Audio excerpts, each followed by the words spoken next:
muy buenas tardes. Como sesiones de las actividades académicas del Cancer Center TEC-100, me da mucho gusto presentar a la doctora Pamela Alejandra Salcido de Pablo. Ella estudió medicina en la Universidad Anáhuac, tiene la especialidad de medicina interna en el Hospital Ángeles del Pedregal, otorgado por la Universidad La Salle.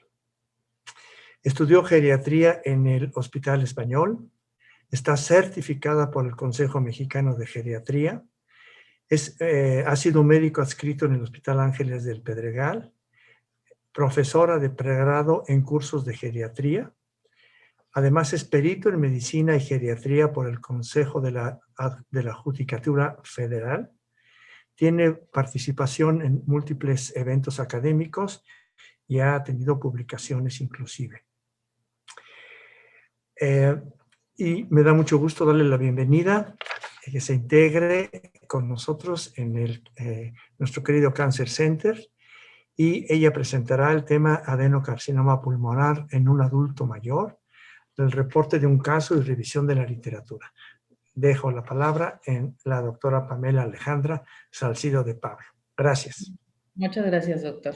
Vamos a hablar de un paciente mío que recientemente atendí en esta pandemia, de 63 años de edad, que es de Veracruz, pero reside en el Estado de México.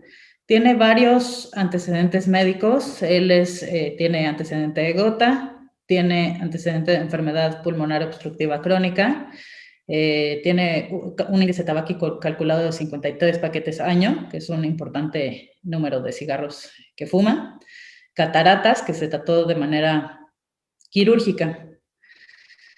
Ahora hablemos de cómo lo conocí. Inicialmente yo lo conocí en diciembre del 2020 porque empezó con fiebre, artralgias, mialgias y disnea de medianos esfuerzos.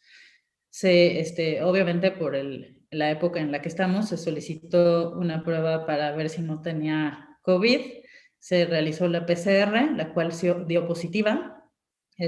Posteriormente se hizo una radiografía de tórax, en donde se observan, ahorita les voy a enseñar la imagen, se observan datos de neumonía por coronavirus.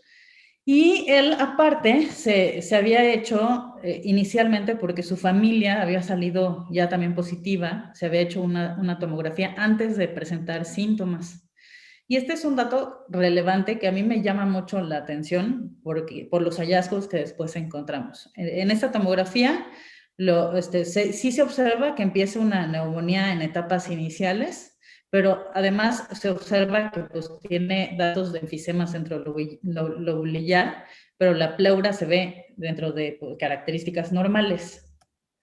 Esta es la imagen inicial de cuando el paciente ya estaba con todos los síntomas de COVID.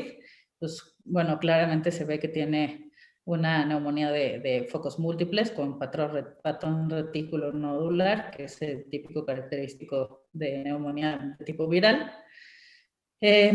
Al paciente, el manejo inicial se dio en casa, el paciente no quería irse al hospital, se dio manejo con base en oxígeno suplementario. Él no usaba oxígeno suplementario previo a este evento.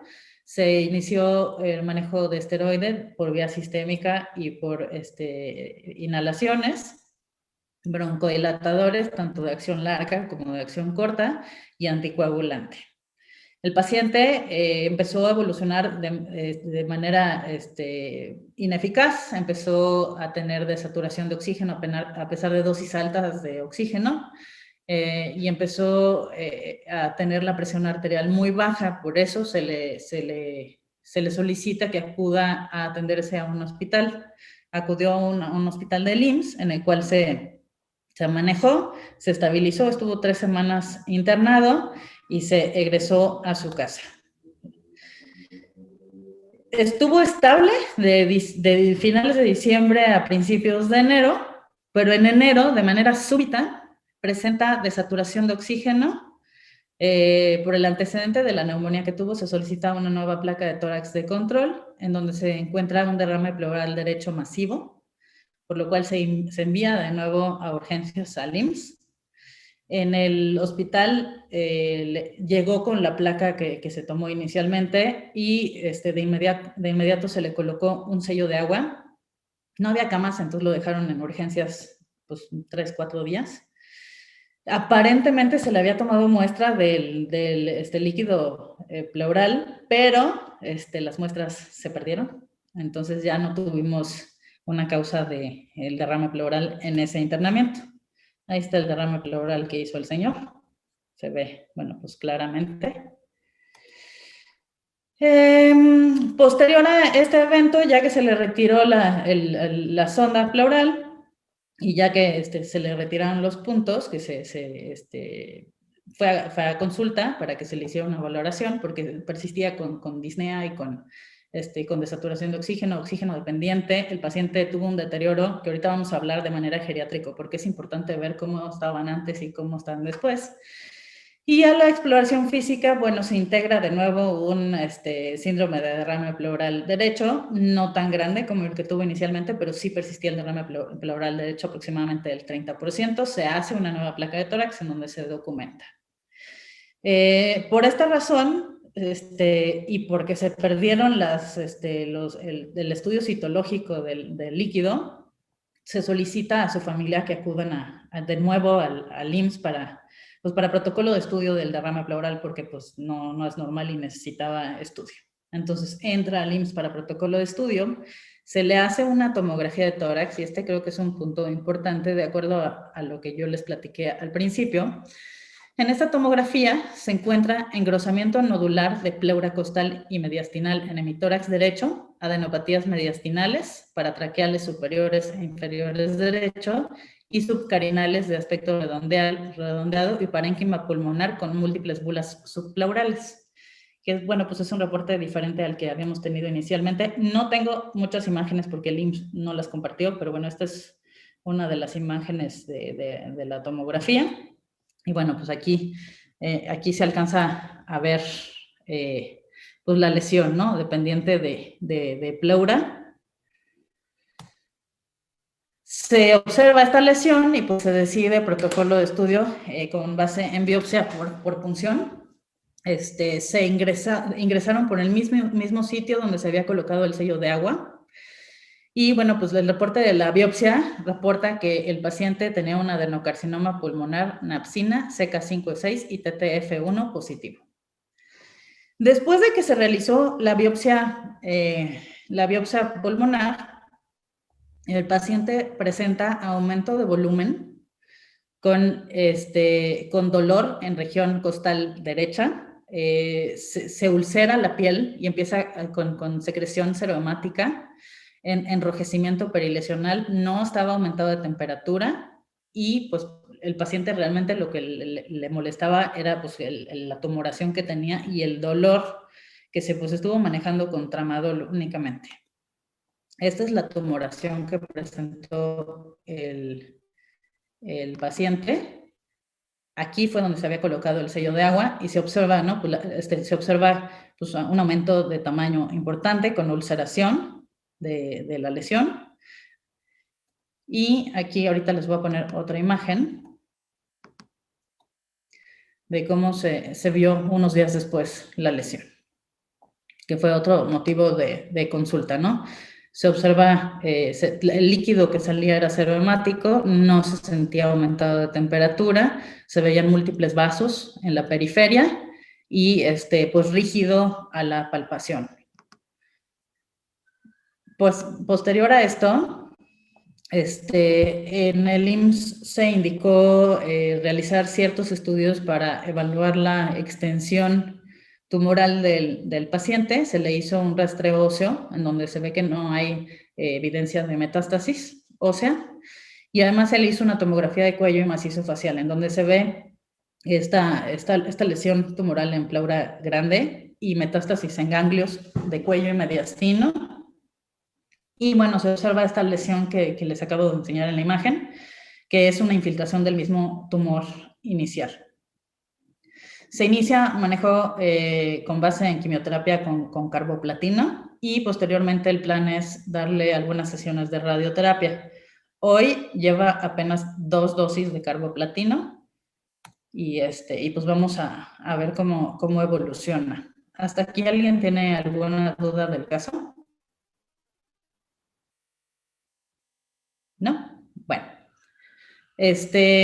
Bueno, importante, el aspecto geriátrico de cualquier adulto mayor, con cualquiera que sea el padecimiento que tenga, es importante realizarlo, pero es importante conocer el estado premórbido y el estado actual. ¿Ok? El paciente que acabamos de platicar, pues es un paciente que era funcional y que no era dependiente ni de oxígeno, ni de su familia, ni nada para realizar sus actividades básicas e instrumentales de la vida diaria.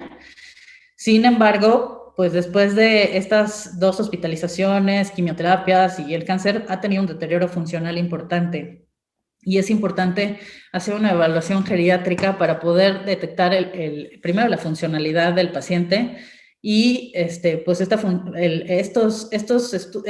escalas que se realizan y tests para evaluar funcionalidad también nos van a dar una estimación pronóstica de si el paciente se puede complicar o no, o de cómo va a responder al tratamiento, ¿no? O inclusive de qué tratamiento se puede dar en este tipo de pacientes. Hay múltiples escalas para evaluar al paciente geriátrico. Idealmente tiene que ser en todos los aspectos, ¿no? El estado anímico, el estado funcional, el estado cognitivo, etcétera, ¿no? Es importante hacer una evaluación integral para pues, poder ayudarle al paciente a sobrellevar su padecimiento de la mejor manera. En cuanto a específico a evaluaciones de cáncer, nos ayudan a ver qué tanto pueden tolerar el tratamiento, ¿no? Las escalas que utilizamos son ECOG, que es Eastern Cooperative Group, PS, que es Performance Status, ahorita se las voy a enseñar, Charlson, y bueno, las que les acabo de platicar, que son las que habitualmente se hacen a todos los pacientes geriátricos, que son las CATS y Lawton, que nos hablan de la funcionalidad en actividades básicas de la vida diaria e instrumentales de la vida diaria. Para no hablarles así como en chino, las actividades básicas de la vida diaria son las que todos hacemos, que es bañarnos, vestirnos, alimentarnos, ir al baño, trasladarnos, ser continentes. Las actividades instrumentales de la vida diaria, pues, como su nombre lo dice, pues son instrumentales, ¿no? Es pues, el poder hacer una llamada de teléfono sin ayuda, el poder llevar el control de sus medicamentos sin ayuda, el poder hacer finanzas, el poder preparar sus alimentos, el poder hacer el aseo de su casa, etcétera. Esas son las actividades instrumentales de la vida diaria. GDS es una escala que se llama Geriatric Depression Scale, que se utiliza para evaluar pues, el riesgo de que el paciente se deprima. Porque si no tenemos en totalidad un estudio geriátrico y el paciente se deprime y no tratamos esa parte también, ¿no? Ya sea con apoyo terapéutico de tanatología, etcétera, pues la evolución no va a ser tan buena como si se trata. Esta es la escala de ECOG, la que les dije, y lo que valora es si el paciente es funcional o no. Habla de funcionalidad, ¿no? Si se puede cuidar solito y si puede realizar todas sus actividades sin ayuda, ¿no? Aquí hay 5 grados. Obviamente, mientras más alto el grado, pues más dependiente es la persona. El paciente que acabamos de platicar tiene un ECOG de 3, ¿no? Donde puede ser capaz de hacer algunas cosas, pero ahorita sí depende de su esposa y de sus hijos para que lo cuiden y prácticamente está sentado o acostado todo el día porque tiene mucha disnea y mucha debilidad muscular que le impide realizar estas actividades. Esta, la de Palliative Performance Scale, también tiene que ver con funcionalidad y actividad, autocuidado, y si puede o no ingerir alimentos, medicamentos de manera normal y si está consciente o no. Como platicamos, el paciente pues está muy restringido ahorita en su movilidad y requiere ayuda, entonces él estaría en un 50%, ¿no? Igual, mientras más bajo, pues peor y peor pronóstico. Y esta es la de Charlson, ahí les puse anotaciones.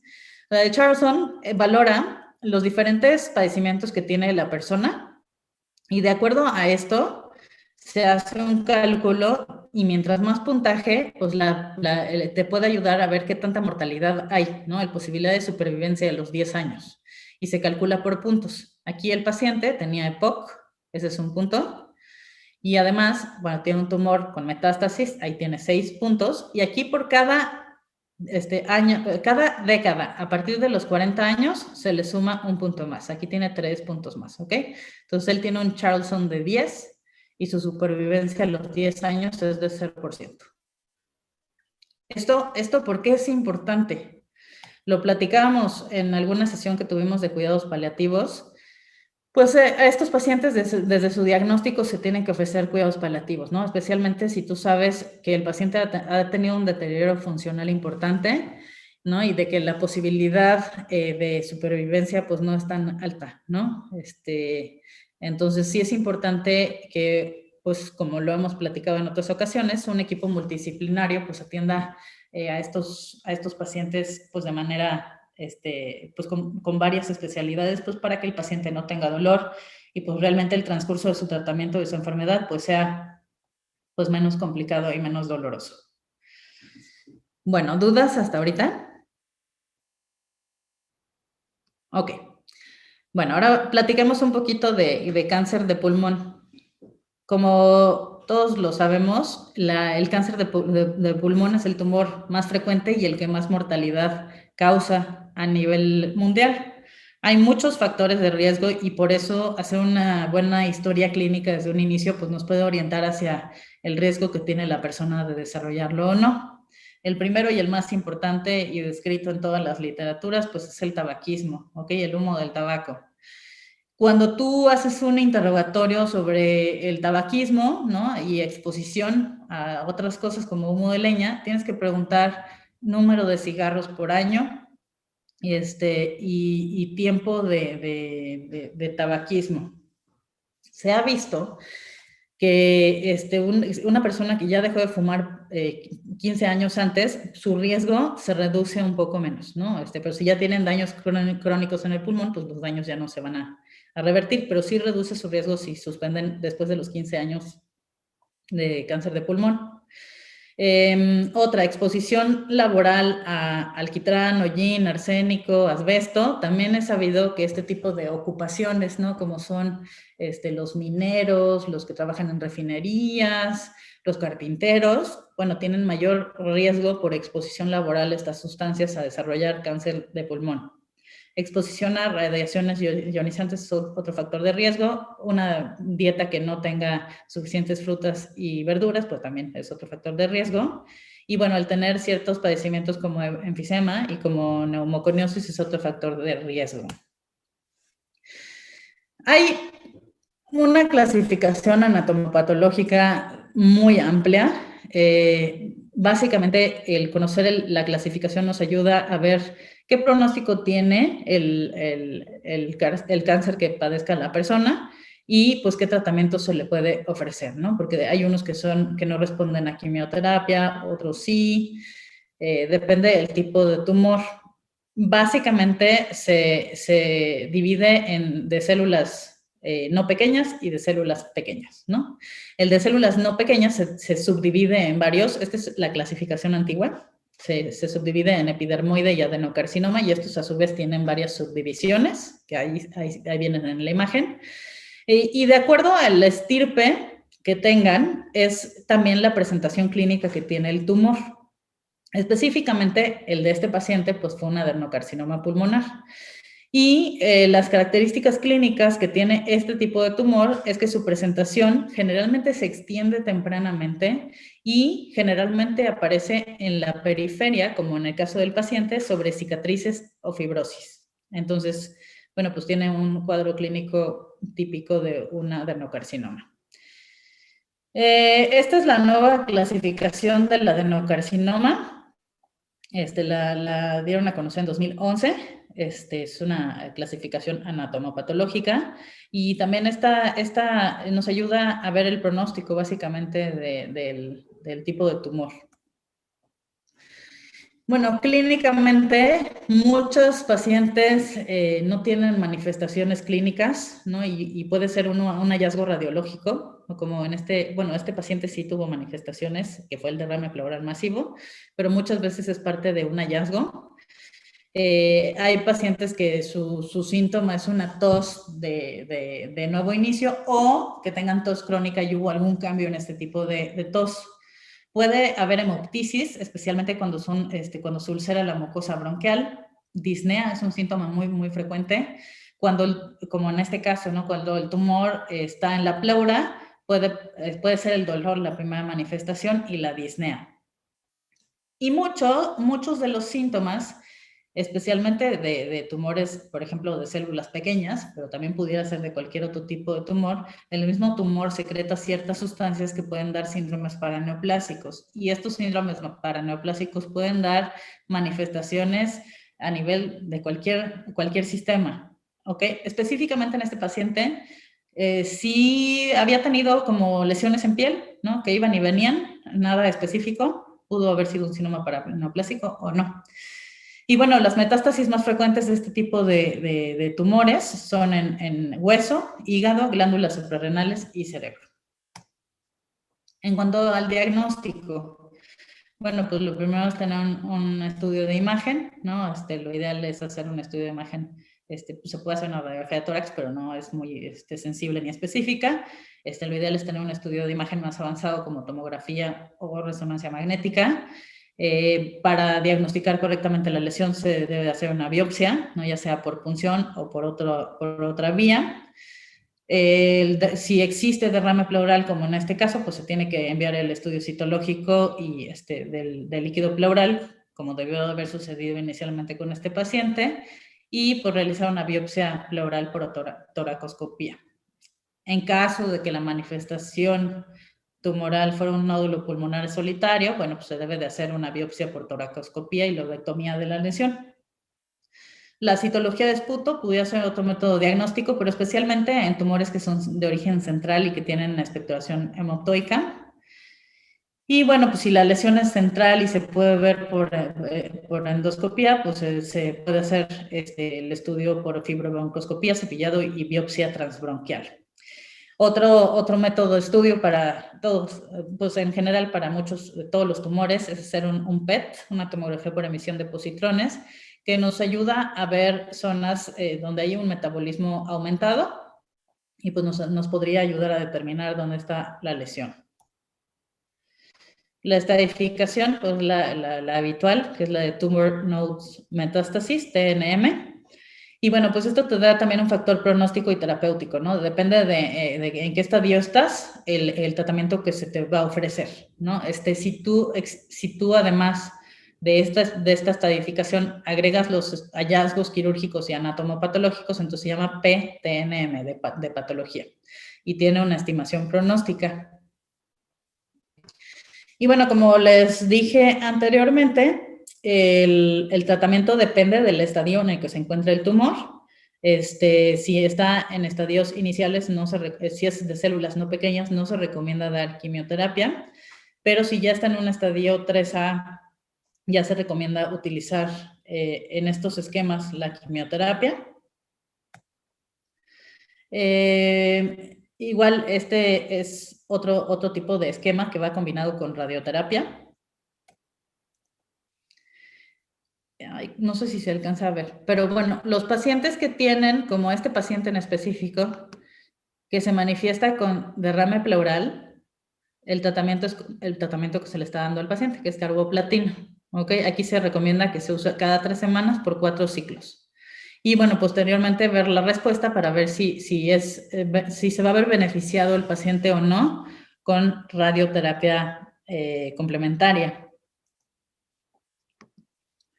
Y bueno, aquí es una imagen que nos ayuda a ver lo que acabamos de platicar, ¿no? De los estadios iniciales y los estadios avanzados, cuáles son los que se ven beneficiados con radioterapia y quimioterapia, especialmente los que ya están en un estadio 3A, ya se ven más beneficiados con quimio y radioterapia. Muchas veces esto pues es más paliativo también.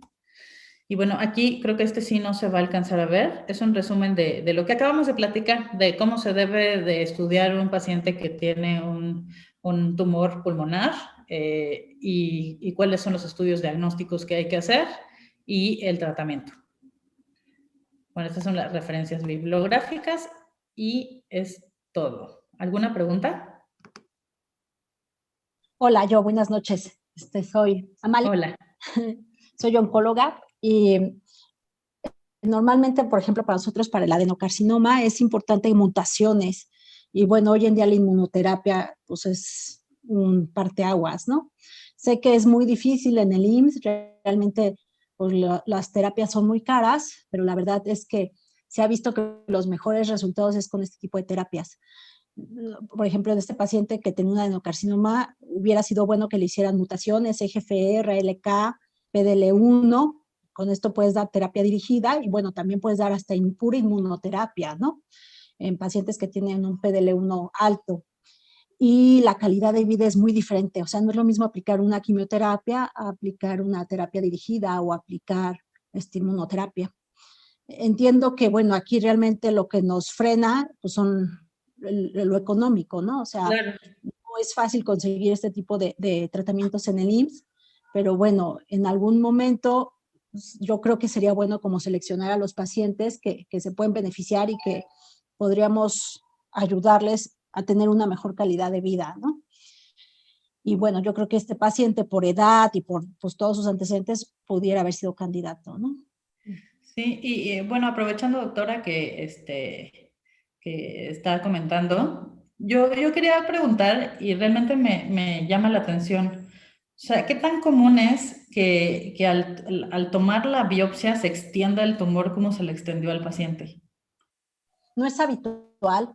La verdad es que hoy en día las biopsias se hacen pues, con mucho cuidado, usan agujas delgadas, o sea, no es habitual que pase esto, o sea, que haya siembra posterior a la toma de una biopsia no es algo común, ¿no? Sí, porque sí me llamó la atención, porque pues fue muy rápido y yo también pensé que no lo habían hecho con mucho cuidado y habían extendido con la toma de la biopsia las células neoplásicas. Sí. Y la otra Sí, cosa que me llamó la atención de este caso en particular es que tenía una tomografía previa sin datos de la neoplasia. Entonces, no sé, yo no vi el estudio porque ellos se lo hicieron y no encontraban las imágenes ni nada, pero me llamó la atención que no se viera, ¿no? Y después empezara con esto, ¿no? Porque yo no sé si se hubiera detectado antes o la misma inmunosupresión que tuvo por el COVID lo desenmascaró, pero sí, igual y pues pudo haber sido un poquito antes el tratamiento del paciente. Sí, sí, yo creo que se juntaron varios factores, ¿no? En el caso de este señor. Pues sí, no, y desafortunadamente pues son personas que son de bajos recursos, entonces pues sí, todo lo que, o sea, realmente pues su atención es en el IMSS y sus medicamentos son únicamente los que les dan en el IMSS. Inclusive el paciente tiene muchísimo dolor y se le indicó cuidados paliativos, etcétera, y ni siquiera tenían, por ejemplo, buprenorfina, ¿no? Para el dolor en el IMSS. Entonces ha sido un tema pues el tener al paciente bien porque pues tiene mucho dolor, el tramadol apenas si se lo controla y pues básicamente no es la evolución pues como uno esperaría, ¿no?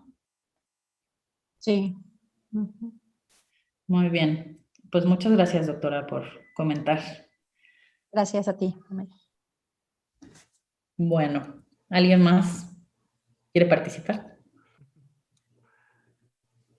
Pues bueno, felicitarla, está bien presentado el caso. Y pues sí, en efecto, como decía la doctora Padilla, como que la atención en nuestro país tiene diferencias sustanciales. Unos se quedaron en el pasado y no incluyen todos los recursos actuales que hay. Y pues todavía con las complicaciones y agregar el COVID, etcétera, pues vino a acabar con el cuadro. Pero pues sí, trataremos de que estos estudios que cada vez mejoran más sus precios, cada vez son más bajos, cada vez incluyen más genes y cada vez incluyen más estrategias moleculares, no solamente diagnósticas, sino pronósticas. Esperemos que se amplíen y que se utilicen más con una mayor amplitud a los pacientes. Sí, también pues en el aspecto de la medicina pública, ¿no? O sea, porque hay Exacto. un paciente oncológico que se atiende ahí. Y la otra, pues es que, o sea, pues se perdieron las muestras, ¿no? De iniciales, que pues fue increíble, ¿no? Pero pasa. Esa es la Pasa otra. mucho. Y pasa mucho, sí. Inclusive para recibirlo lo están atendiendo en el siglo XXI. Para recibirlo, el familiar tuvo que ir a conseguir las laminillas de cuando le tomaron la biopsia en no sé dónde, porque si no, no se lo recibían. Entonces, como que todo, pues muy perdido, ¿no? Y realmente los únicos, el único resultado es el que está reportado ahí. Las laminillas no las tenía el hijo. Pues prácticamente mucha mala información, creo yo. Y creo que es importante también documentarnos de esto para que en nuestra práctica privada, pues no lo repitamos, ¿no? Y tratemos de mejorar en este tema también, ¿no? Porque es mejorar también calidad de vida, calidad de atención y pues humanismo. Por supuesto. Claro que sí. Pues no sé si alguien más quiera participar.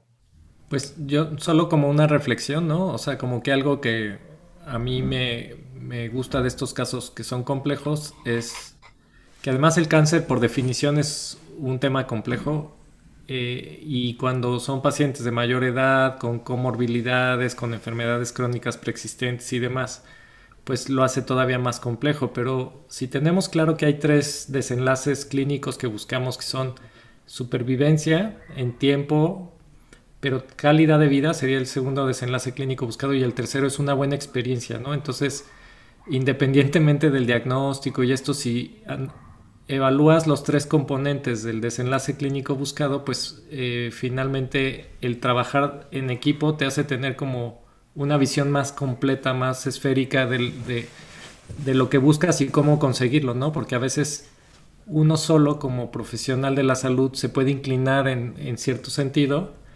Y a mí me encanta escuchar a los geriatras porque son médicos que retiran medicamentos, o sea, que están buscando un balance entre la calidad de vida del paciente y el tratamiento, la parte terapéutica. Entonces, esta experiencia de los geriatras es muy importante al área de la oncología y creo que bueno, Pamela sería una defensora importante del trabajo colaborativo que tratamos de impulsar, ¿no? Que donde no hay un especialista que sea protagonista del tratamiento, sino el protagonista es el paciente y el equipo completo es una especie de asesor buscando el balance entre estos 3 desenlaces clínicos más apropiados, ¿no? Claro, sí. Sí. Súper. Muy bien, muy bonita sesión. Gracias, sí. Sí, Gracias. muchas gracias a todos. Y pues tenemos déjeme compartir la pantalla. Gracias. Y se le enviamos a su correo en unos minutos. Muchas gracias. Gracias. Por nada, al contrario, que tengan muy buena noche. Igualmente, hasta luego. Hasta luego. Bye.